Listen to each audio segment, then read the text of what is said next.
साधो सत साहेब सत साहेब सत साहेब सत साहेब। जय सतगुरु साईं अरुण जी महाराज को प्रणाम, जय सतगुरु कबीर साहिब को प्रणाम, जय सतगुरु नानक साहब को प्रणाम, जय सतगुरु रविदास जी महाराज को प्रणाम और जय सतगुरु भगवान बुद्ध को मेरा कोटि कोटि प्रणाम। आप सभी भक्तजनों, प्रेमियों, साधु संतों, छोटे बड़े, माताओं बहनों और सभी पृथ्वी के मानव जाति और पृथ्वी के सभी जनजीवन जाति को मेरा कोटि कोटि प्रणाम और प्रकृति को मेरा कोटि कोटि प्रणाम। सत साहेब सत साहेब सत साहेब सत साहेब।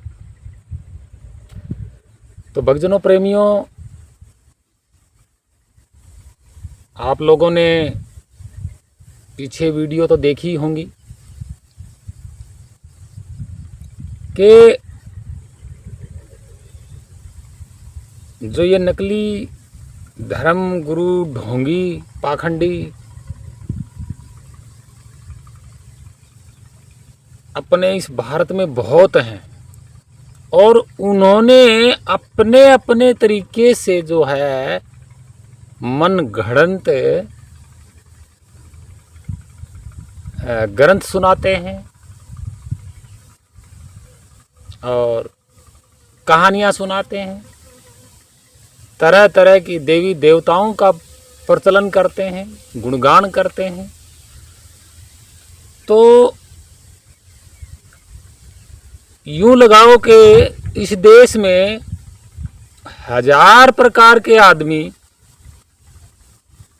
और 1000 प्रकार का ज्ञान देंगे अपने मतानुसार, अपने कल्पना अनुसार। किसके बारे में? देवी देवताओं के बारे में, आत्मा, परमात्मा, भगवान, ईश्वर, प्रभु, परब्रह्म, ब्रह्म, काल, निरंजन, जो इन्होंने बना रखे ना, ओमकार, तो ये इन्होंने जो बना रखे ना, जितने भी, इतने ही प्रकार का ज्ञान है इन ढोंगी पाखंडियों के पास। अब कोई एक गुरु है और जिसके पीछे 10 लाख आदमी जुड़े हुए हैं और उन्होंने अपने गुरु को पकड़ के रखा हुआ है 10 लाख व्यक्तियों ने, तो वो एक गुरु उन 10 लाख व्यक्तियों को किसी और तरीके से ज्ञान देगा। दूसरा गुरु बना बैठा है, उसके पक्ष में अगर 10 लाख और आदमी होंगे तो वो अपने तरीके से ज्ञान देगा। तो कुल मिला के ये है कि पूरी मानव जाति को अपने अपने तरीके से झूठी अवधारणा में डाल दिया, बिना दिखाए डाल दिया। ऐसा नहीं है कि देखिए, कोई तो दिखा करके डालता है, साक्षात में दिखाता है और फिर डाल देता है, लेकिन कुछ क्या, सारे के सारे बिना दिखाए डाल रहे हैं।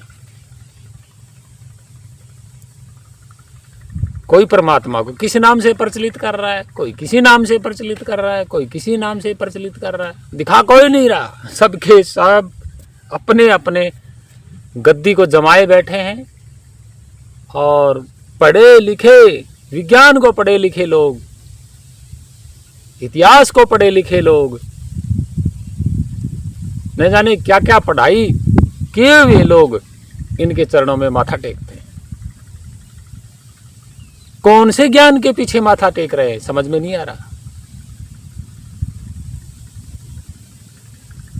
तो भक्तजनों, प्रेमियों, जितने ये गुरु हैं, आप निगाह उठा करके देख लीजिए, भारत में सबके पास अयासी आराम है, यानी कि अयासी कर रहे हैं सबके सब, राजा बन के बैठे हुए हैं सिंहासन पे, हुक्म चला रहे हैं, राजनीति कर रहे हैं। कोई कह रहा है कि ये होना चाहिए देश में, कोई कह रहा है ये होना चाहिए देश में, कोई कह रहा है ये नियम लागू होना चाहिए। देखो, पूरी मानव जाति इनका समर्थन कर रही है। क्या है ये? ढोंग नहीं कहेंगे तो और क्या कहेंगे? भगवा बाना पहन लिया, इनको यही ज्ञान नहीं है भगवा जो रंग है और जो कपड़ा है वो किसका प्रतीक है, इनको पता ही नहीं। ये कहेंगे कि भगवान का भगत पहनता है भगवा पाड़ा, भगवा वस्त्र। झूठी कल्पना है ये। इनको यही नहीं पता भगत कौन है, भगवान कौन है।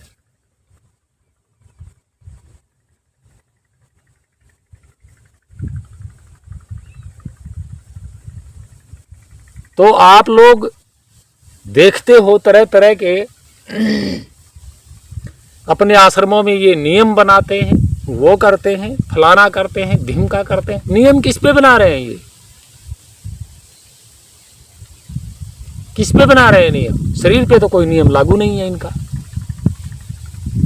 और ना ही इस जीव पे कोई नियम लागू है। अगर ये अपने नियम में जीव को बांध सकते हैं तो मरने क्यों दे रहे हैं फिर किसी व्यक्ति को? भाई जीव अगर बंध जाता है किसी नियम में तो भाई किसी व्यक्ति को मरने क्यों देते हैं? ये बांध के रख लेते हैं। और शरीर को नियम में बांधते हैं तो अंतिम समय में जलाते क्यों है? फिर ये नियम क्यों तोड़ते हैं? तो कौन से नियम में बांधते हैं ये संत? क्या है ये? ढोंग है, पाखंड है। हे भक्तजनों प्रेमियों, आपको ये जितने संत ढोंगी बने बैठे हैं ना, आपको जागरूक नहीं करेंगे कभी। सत्य इनके पास नहीं है और सत्य के प्रति आपको जागरूक कभी नहीं करेंगे, क्योंकि सत्य के प्रति अगर जागरूक करेंगे तो इनकी दुकान बंद हो जाएगी, इनकी अयाशी बंद हो जाएगी और इनके हुक्म बंद हो जाएंगे, इनका सब कुछ ही बंद हो जाएगा। पहली बात तो इनके पास जागरूकता का कोई ज्ञान ही नहीं। तो इसी विषय पर हम कुछ लेके आए हैं ढोंगी पाखंडियों की वीडियो, और देख लेना। आपकी यकीन ना आए तो आप सोचते रह जाएंगे कि कैसे कैसे लोग जो अपने आप को भगत बता रहे हैं, अपने आप को ज्ञानी बता रहे हैं, आचार्य बता रहे हैं, अपने आप को बहुत बड़ा ब्रह्म ज्ञानी बता रहे हैं, जिनको खुद को नहीं पता कि मैं शरीर में कौन हूं, और उन्होंने लाखों की संख्या में लोगों को गुमराह किया हुआ है किसी न किसी भगवान के नाम पर, और दावा करते हैं कि है, सिर्फ है, दिखाते नहीं है कैसा है वो, क्या नाम है, नहीं। और फिर कोई कहेगा कि गुरुजी अगर भगवान है तो दिखाते क्यों नहीं? तो पता क्या जवाब देगा? कौन सा जवाब देगा आपको? जवाब देगा कि तेरे परदादा थे कि नहीं? तो पूछने वाला कहेगा थे। तो क्या तुमने परदादा को देखा? कहेगा नहीं। बस यहां पर बोलती बंद कर देते हैं ये।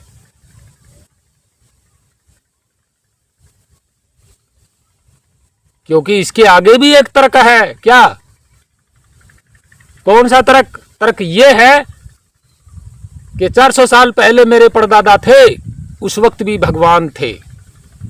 मेरे दादा तो नहीं रहे, लेकिन भगवान तो है आज भी। दिखाइए। ये तर्क कोई नहीं करता है।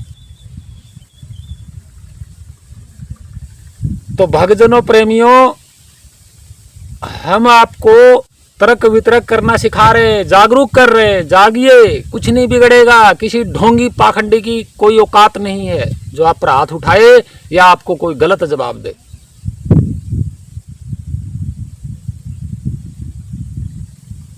किसी की औकात नहीं है, किसी ढोंगी की औकात नहीं है। कोई आंख काट के दिखा दे।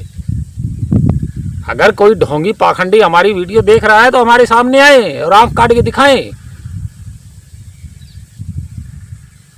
और हम जो पूछ रहे हैं उसका जवाब दे।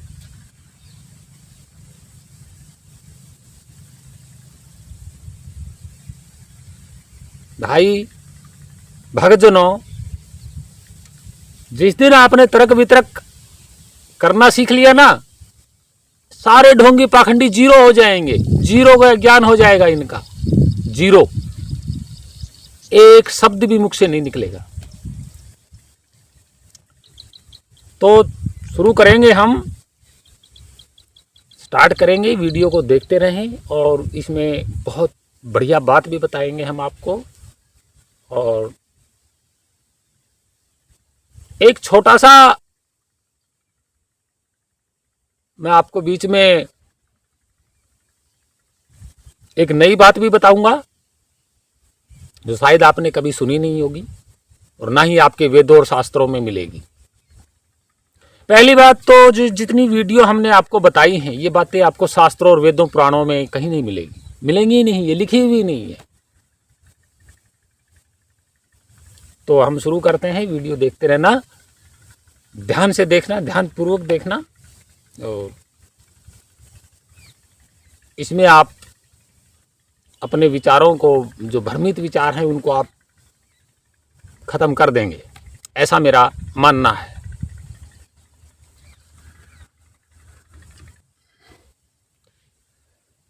तो भक्तजनों प्रेमियों, क्या है कि सबसे पहले हम संत रामपाल की वीडियो से शुरू करते हैं। संत रामपाल क्या कहते हैं और कितना भ्रमित किया हुआ है बहुत सारी मानव जाति को, हम आपको दिखा रहे हैं, प्रमाण दिखा रहे हैं इनका। और इन्होंने अपनी वीडियो में भी बताए हैं, प्रवचनों में भी बताई है ये बात।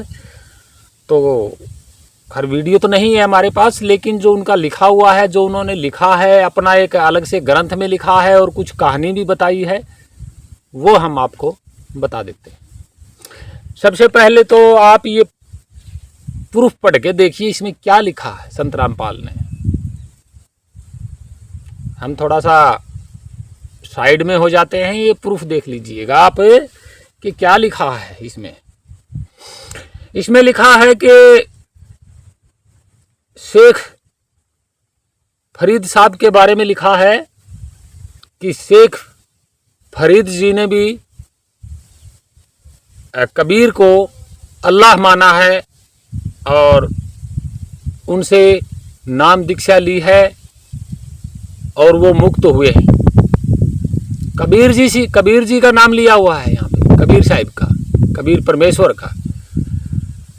अब नीचे के प्रकरण में लिखा है कि शेख फरीद तपस्या करते थे, तो उनकी कबीर साहिब से मुलाकात हुई, यानी कि कबीर जी ने उनको आकर के कहा, कबीर जी उनसे मिले कि भाई निराकार की भक्ति मत कर, साकार की भक्ति कर। और उन्होंने नाम दीक्षा ली, नाम प्राप्त किया और फिर नाम जप किया और वो मुक्त हो गए। यानी कि साकार परमात्मा की। इसका मतलब क्या? साकार कौन होता है? साकार हर जीव जंतु होता है।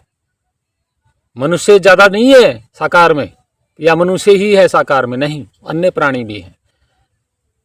तो इन्होंने सिर्फ ये पढ़ा दिया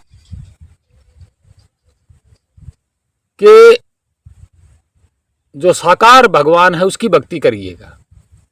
तो साकार तो भगवान होता नहीं है, आप देख लीजिए प्रूफ। खैर कोई बात नहीं, दूसरा जो प्रूफ है वो हम आपको दिखाएंगे। पहले इसको पढ़ो।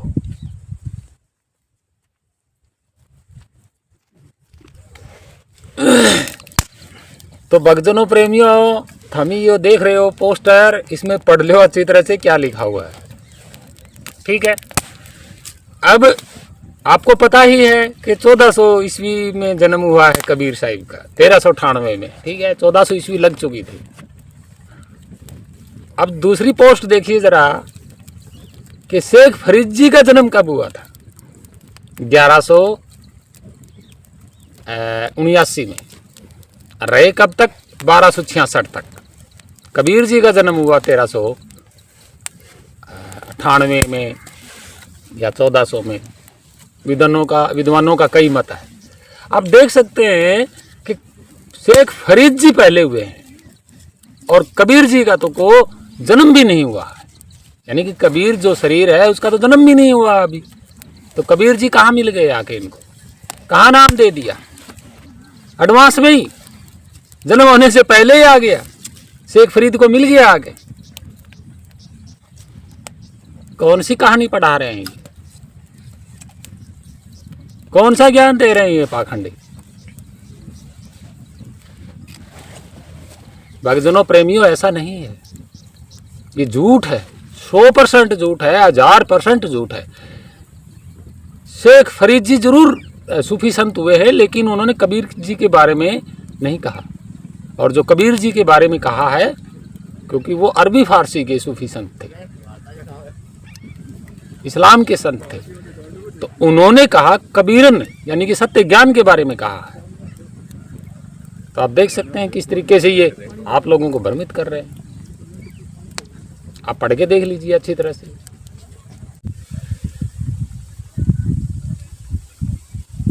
तो भक्तजनों प्रेमियों, जो दूसरी वीडियो है वो हम आपको दिखाएंगे। पहली वीडियो में तो आप लोगों ने देख लिया होगा कि किस तरीके से जब शेख फरीद जी का जन्म 1169 में हुआ है और उनके जीवन काल की जो अवधि है वो है 1266। कबीर जी हुए हैं 1399 में। आपने देखा कि किस तरीके से जो है उटपटांग कहानी जोड़ करके ये कहा गया है। और जो कबीरन जो शब्द है वो है उनके अध्यात्म ज्ञान का नाम। उनके अध्यात्म का नाम है कबीरन, यानी कि सत्य ज्ञान। कैसे, कहाँ से कहाँ जोड़ दिया, आप खुद सोच लीजिएगा। किस तरीके से ये भ्रमित कर दिया गया और साकार रूप में पूजा करो। अरे भाई, वो साकार नहीं है, वो ना ही निराकार है, ना ही सगुण है, ना ही निर्गुण है। निर्गुण की कल्पना आपने करी, सगुण की कल्पना आपने करी और साकार की कल्पना आपने करी, निराकार की कल्पना आपने करी। यानी कि निर्गुण निराकार की कल्पना और सगुण साकार की कल्पना आपने की है और वो इन कल्पनाओं से भिन्न है, मैचिंग ही नहीं करता। यानी कि किसी भाषा में या किसी नाम में वो मैचिंग नहीं है और ना ही किसी तत्व पदार्थ, पेड़ पौधा, जीव जंतु में है, मैचिंग नहीं है। तो कहाँ मैचिंग करके साबित करोगे उसको? किस ऐसी कौन सी चीज़ है जहाँ जिसमें आप मैचिंग करके साबित करो? कोई मंत्र नहीं है उसकी, कोई जाप नहीं है उसका,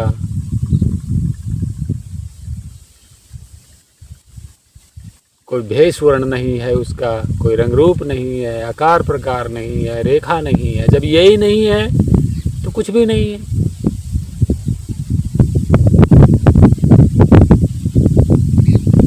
तो भक्तजनों प्रेमियों, ये तो था इनका ज्ञान।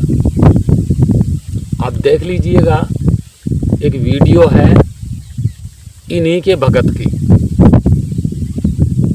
उस वीडियो में देखिए आप वो क्या कह रहा है।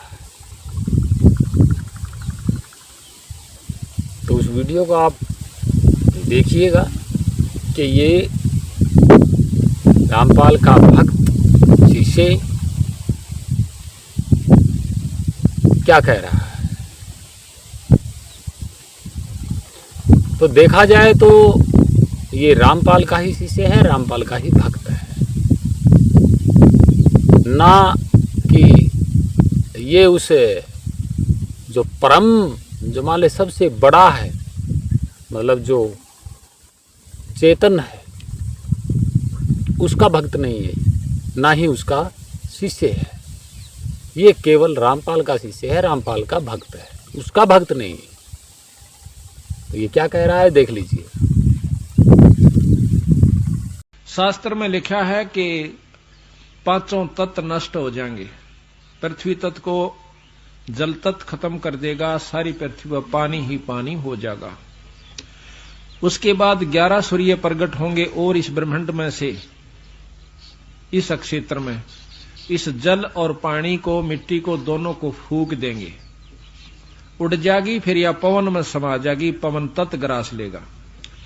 और उसके बाद आकाश में समा जाएंगे, आकाश तत्व में ये एक रस हो जाएंगे।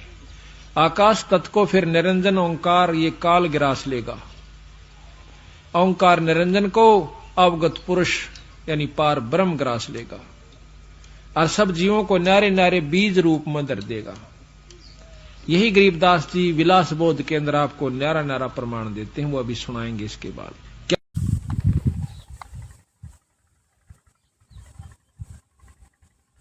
तो आपने इस वीडियो में देखा होगा कि ये क्या कह रहा है। ये कह रहा है कि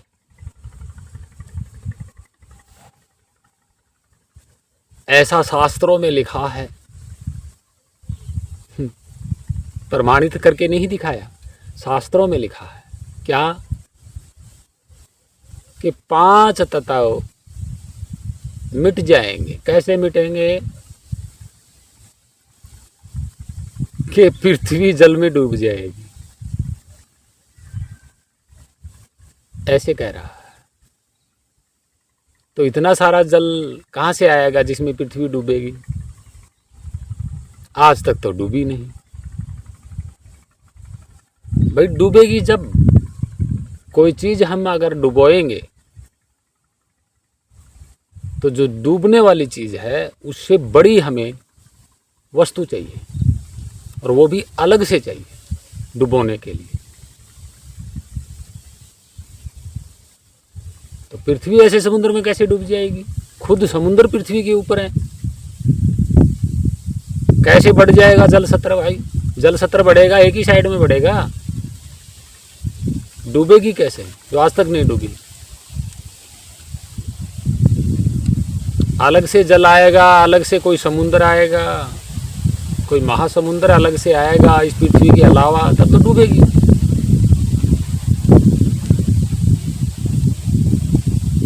तो ऐसा नहीं है। इन्होंने जो मनगढ़ंत शास्त्रों की बात है वो ही बता रहे हैं, आप खुद सोच सकते हैं इस बात को। दूसरा इन्होंने कहा कि अन्य सूर्य आएंगे चल के। कहाँ से आएंगे भाई?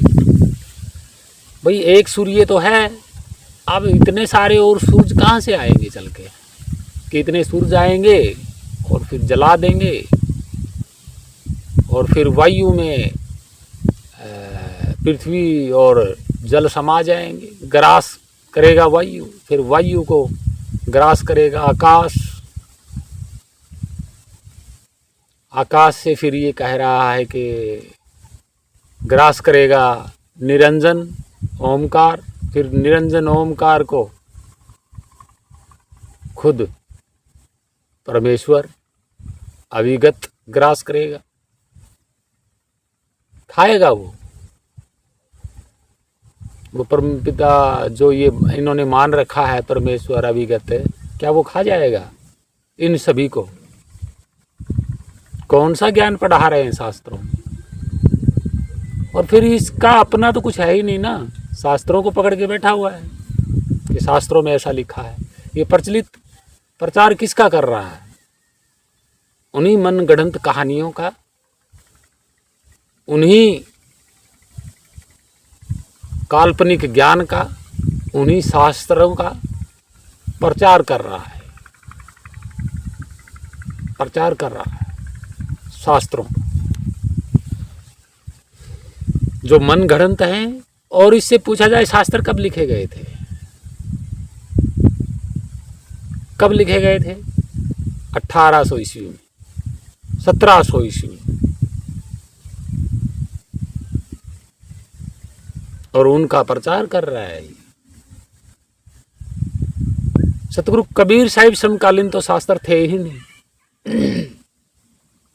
सतगुरु कबीर साहिब का ज्ञान 0% भी ये ज्ञान नहीं बता रहे, ज्ञान नहीं बता रहे, साबित करने में जुटे हुए हैं। Kabir is God, Kabir is God, ये था इनका ज्ञान, जो कहीं मैचिंग ही नहीं हो रहा। परमेश्वर को इन्होंने माना है किस रूप में? कि बहुत बड़े मनुष्य के रूप में, उसके एक मुंह है वो ग्रास कर जाएगा। दिखाया कभी ऐसा?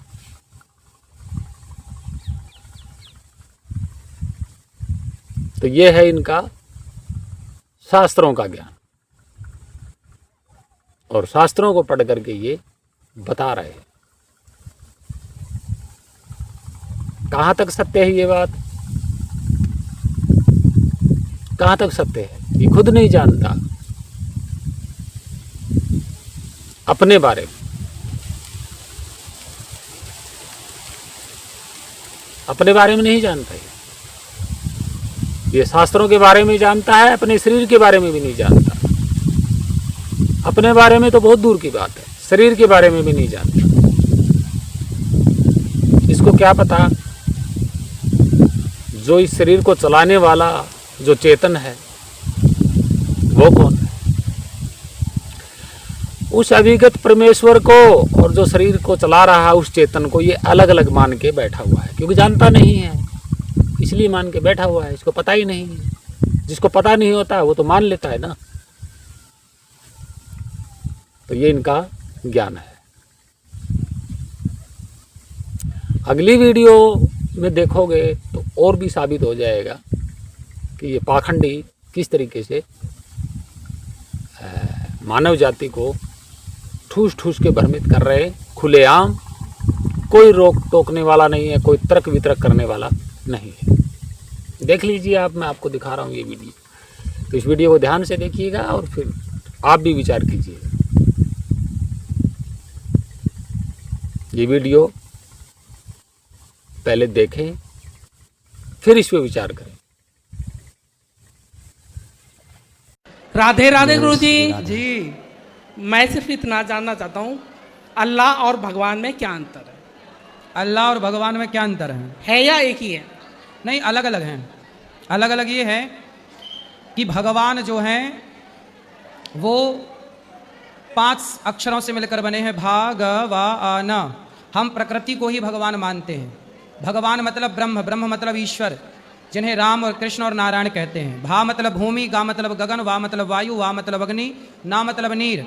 ये प्रकृति को ही हम भगवान मानते हैं। हम सब में ईश्वर का दर्शन करते हैं। हमारे भगवान सब में रहते, इसलिए हम पीपल की पूजा करते, तुलसी की पूजा करते, समुद्र की पूजा करते, नदियों की पूजा करते, पत्थर की भी पूजा करते हैं, क्योंकि हम अपने ईश्वर को सब में देखते हैं। जबकि वो लोग अपना भगवान सब में नहीं देखते हैं, वो अपने अल्लाह को सब में नहीं देखते, हमारे ईश्वर को हम सब में देखते हैं। ठीक है।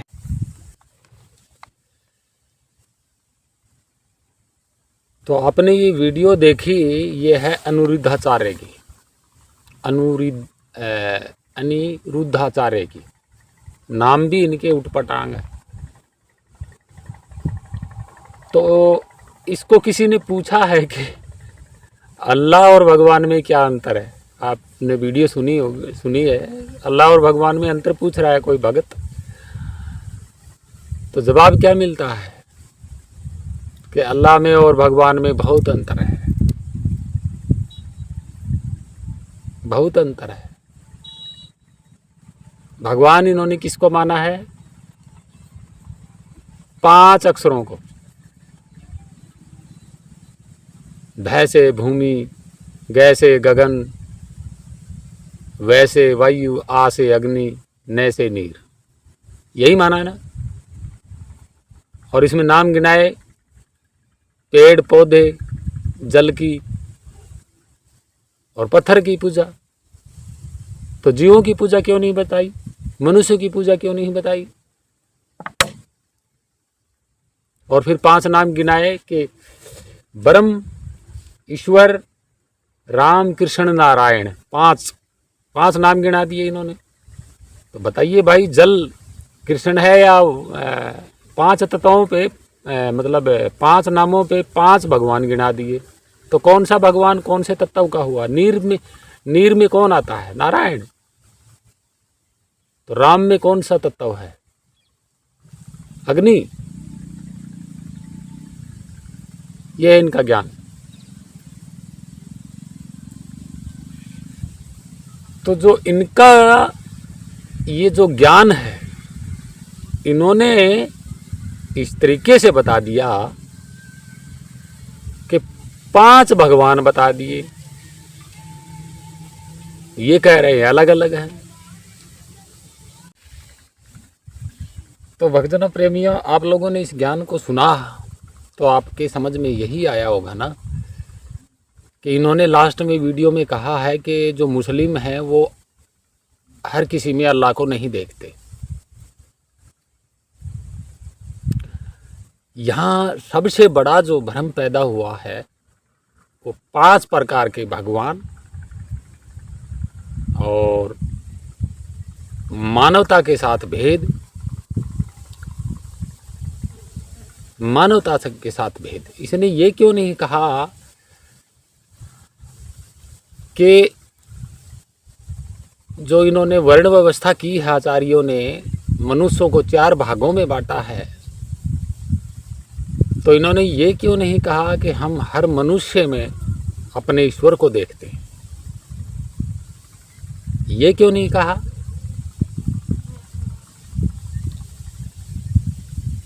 कि भाई हिंदू हो चाहे मुस्लिम हो, सिख हो, ईसाई हो, हम सब में ही अपना ईश्वर देखते हैं।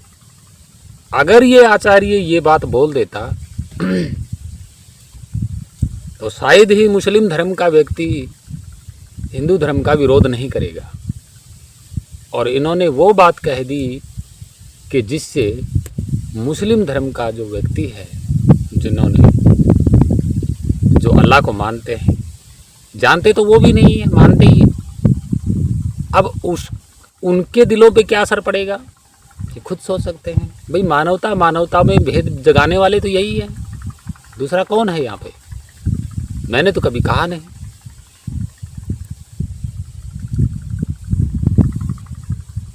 तो ये जागरूकता नहीं है, ये भेदभाव पैदा करने वाला एक सिस्टम है जिसमें ये भेदभाव पैदा किया जाता है।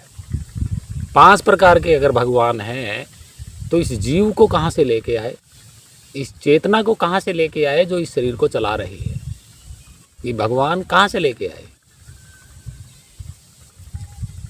ये भगवान जल कहाँ से लेके आए, अग्नि कहाँ से लेके आए, प्रकृति कहाँ से लेके आए?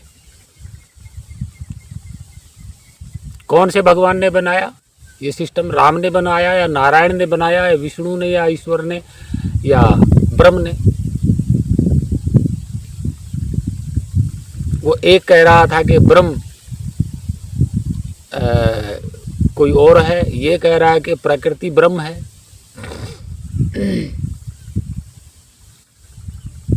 कौन सी सच्चाई है इनके ज्ञान में? और इन्होंने अंतर बता दिया। रामपाल का जो भगत था, पीछे वाली वीडियो आपने देखी तो वो तो कह रहा है कि सारे जो मान ले पेड़ पौधों के बीज हैं या मतलब तरह तरह के जो खाद्य पदार्थ हैं, फल फूलों के बीज एक साइड में रख देगा। किसका बीज रखेगा?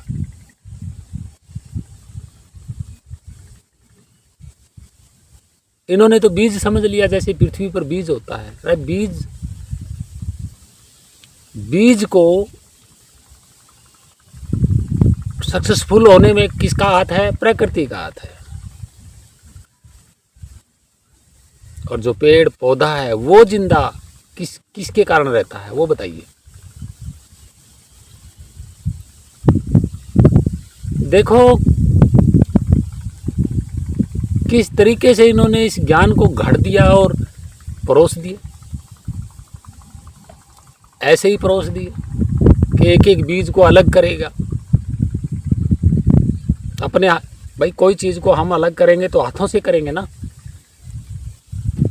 कुल मिला के ये है कि मैंने पहले बता दिया था कि हर पाखंडी, हर ढोंगी का परमात्मा अलग है, उसका ज्ञान अलग है। कोई कुछ बक रहा, कोई कुछ बक रहा, कोई कुछ बक रहा। अब अनुरुद्धाचार्य जो है ये बक रहा है, इसके भक्त मानेंगे।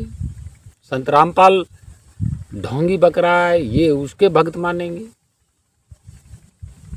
राम भद्राचार्य जो ज्ञान दे रहा है वो उसके भक्त मानेंगे। कहाँ जागरूकता है, कहाँ एकता है ज्ञान में? नहीं।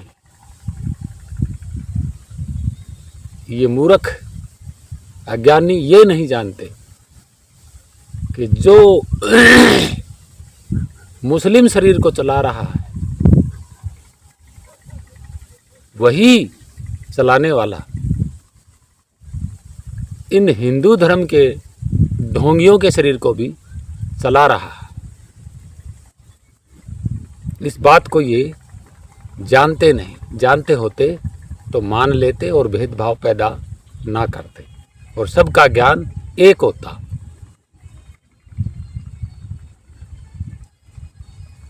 जागरूकता इनके पास है ही नहीं। सब भेदभाव, सब अपनी ओर हर मनुष्य को खींचना चाहते हैं, अपनी ओर गद्दी चलाना चाहते हैं। अपना अपना ज्ञान, अपना अपना धर्म पंथ चलाना चाहते हैं। हिस्से बांट दिए, जैसे जमीन पे हिस्से बंटते हैं ना, कि ये थोड़ी सी जमीन इसकी है, थोड़ी सी इसकी है। पैसा, रुपया, पैसा, धन बांटते हैं ना आपस में बराबर का। मंदिरों में प्रसाद बांटते हैं ना थोड़ा थोड़ा। ठीक इसी तरीके से मानवता को भी बांट दिया और उस परम चेतना को भी बांट दिया थोड़े थोड़े हिस्सों में। जैसे ब्रह्म परब्रह्म, जीव आत्मा, आत्मा परमात्मा, ईश्वर, प्रभु, भगवान, नारायण, राम, कृष्ण, पता नहीं कहाँ कहाँ बांट दिया। और ये कह रहे हम सब में भगवान देखते हैं। कौन सा भगवान देखते हैं सब में भाई? एक भगवान बताइए जरा, कौन सा भगवान देखते हैं? इनके तो भाई पता नहीं भगवान बहुत हो गए। अब कौन से भगवान को देखते हैं समझ में यही नहीं आ रहा।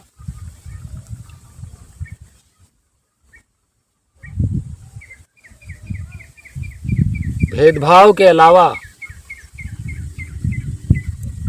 अगर पत्थर में भगवान देखते हैं तो मुसलमान के अंदर भगवान क्यों नहीं देख पा रहे?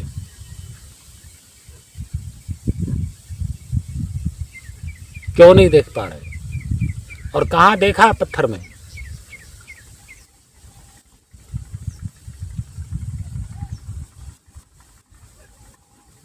तो भक्तजनों, प्रेमियों, आप खुद सोच सकते हैं, ये देख रहे हैं इनके ज्ञान के बारे में, कौन सा ज्ञान दे रहे हैं। हर एक चीज को प्रकृति के नियमों के साथ जोड़ दिया, हर भगवान को प्रकृति के नियमों के साथ जोड़ दिया। और फिर पहली बात तो ये है कि भगवान इतने कहाँ से हो गए?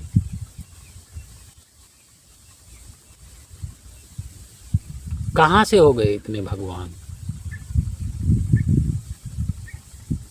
हमने तो कभी नहीं देखा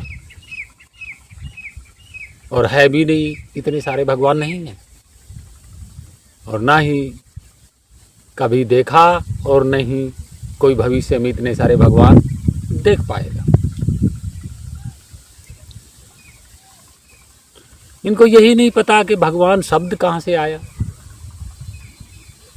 क्या खाक बताएंगे ये ज्ञान को?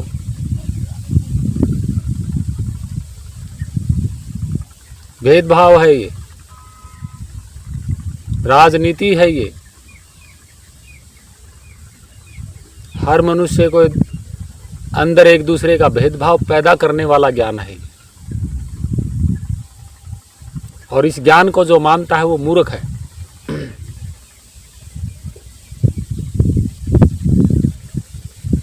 मूर्ख है, अज्ञानी है। तो भक्तजनों प्रेमियों,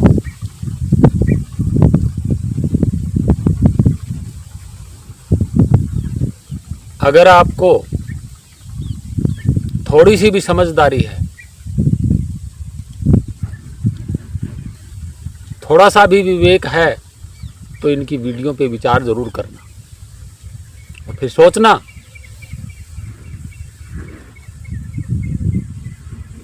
क्या ऐसा हो सकता है जो इन्होंने बताया है वीडियो में।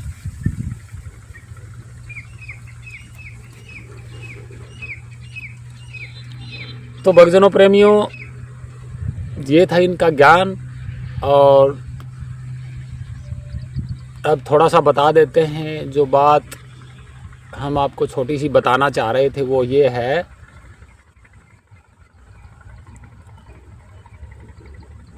कि मैं बता देता हूँ, क्योंकि आपने अभी शायद जाना नहीं है, जान लोगे उस दिन कल्पना ख़त्म हो जाएगी। मतलब आप कल्पना नहीं कर पाएंगे उसके बारे में,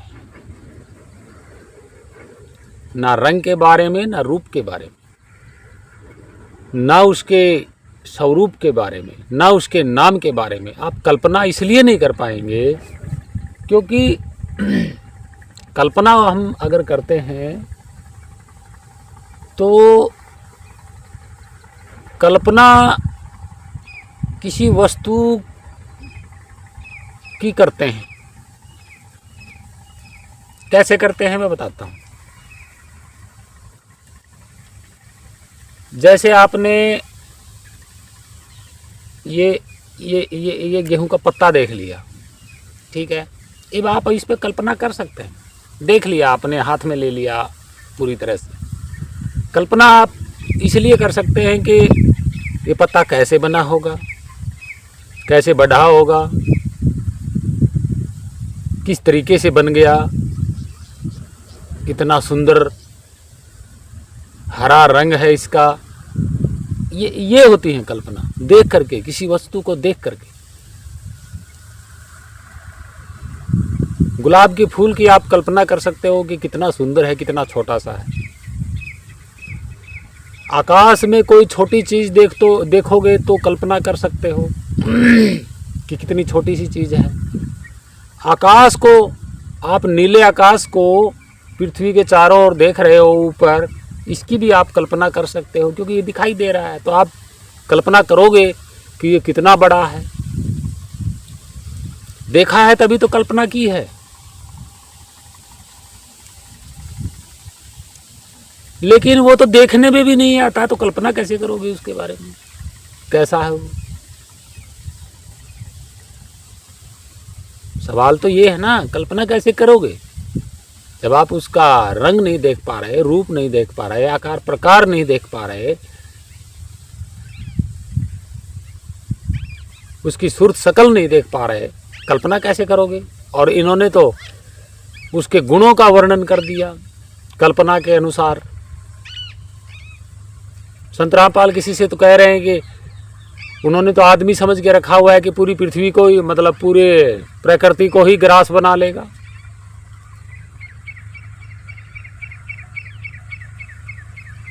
तो ये क्या है। और हम कह रहे हैं कि वो कल्पना में है ही नहीं, वो कल्पना के योग्य ही नहीं है। करोगे किसकी, कैसे उसको आदमी रूप में मानोगे। और फिर आदमी ही क्यों, कि भाई आदमी जैसा शरीर तो तत्व पदार्थों का शरीर अन्य जानवरों का भी तो है। जानवरों जैसा क्यों नहीं बताया। आदमी आदमी की बड़ाई हो रही है कि आदमी जैसा है वो भगवान, वो परमात्मा, वो अभिगत आदमी जैसा है। भाई एक आधा किसी जानवर का भी तो नाम ले लो। किसी स्त्री का भी नाम ले लो,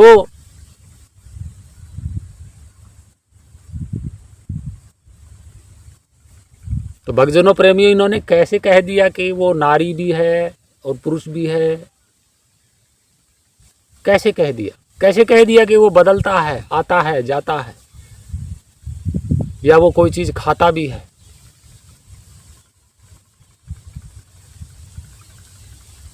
समझ में आया आप लोगों को इनका ज्ञान? कल्पनाओं की कहानियां बना दी गई उस चेतन के बारे में जो एक है, सबके अंदर विद्यमान है। उसी की कल्पना के, उसको ना देखा, ना जाना, ना परखा, फिर भी कल्पना ठोक दी, और वो भी प्रकृति के नियमों के साथ।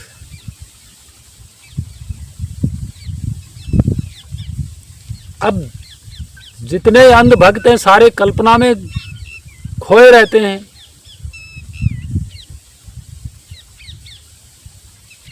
तो वो नहीं मिलेगा, कभी नहीं मिलने वाला।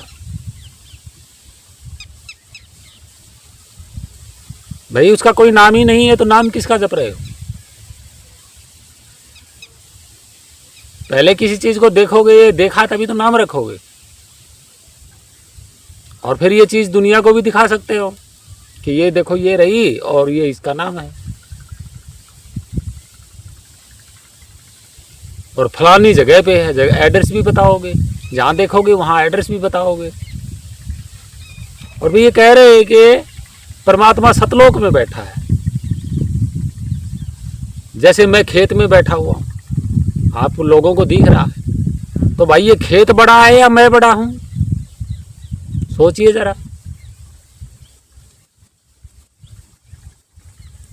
मैं बड़ा हूं या मेरे आसपास में ये खेत बड़ा है, या खाली चारों ओर खाली जमीन है ये बड़ी है? कुछ तो विचार करो। जब उससे बड़ा कुछ है ही नहीं तो सतलोक का घेरा बड़ा कैसे हो गया? अबे सतलोक भी तो कहीं स्थापित होगा ना, किसी खाली स्थान में, तो वो खाली स्थान बड़ा कैसे हो गया? और हम कह रहे हैं वो किसी तरीके से ना छोटा है और ना बड़ा है, वो इन दोनों से ही परे है। छोटा बड़ा भी आप उसका आकार प्रकार देखोगे तभी तो बड़ा बताओगे भाई, आकार प्रकार देखोगे तभी तो बड़ा बताओगे। अब वो उसका आकार प्रकार है नहीं तो छोटा बड़ा कैसे बताओगे उसको? तो भक्तजनों प्रेमियों, ये है ढोंगबाजी, ढोंग ज्ञान है इनका। तो आप इस वीडियो को देख लीजिएगा और परख लीजिएगा, परख निरख कर लीजिएगा कहाँ तक इनका ज्ञान सत्य है, कहाँ तक ये आप लोगों को जागरूकता कर रहे हैं या भेदभाव में डाल रहे हैं, क्या कर रहे हैं। तो आज की वीडियो इतनी ही बहुत है, आगे और बनाएंगे। आप सभी को, छोटे बड़े सभी मानव जाति को और इस प्रकृति को, जनजीवन जाति को, पूरी प्रकृति को मेरा कोटि कोटि प्रणाम। संत महान भक्तों संतों को मेरा प्रणाम। सत साहेब, सत साहेब, सत साहेब, सत साहेब।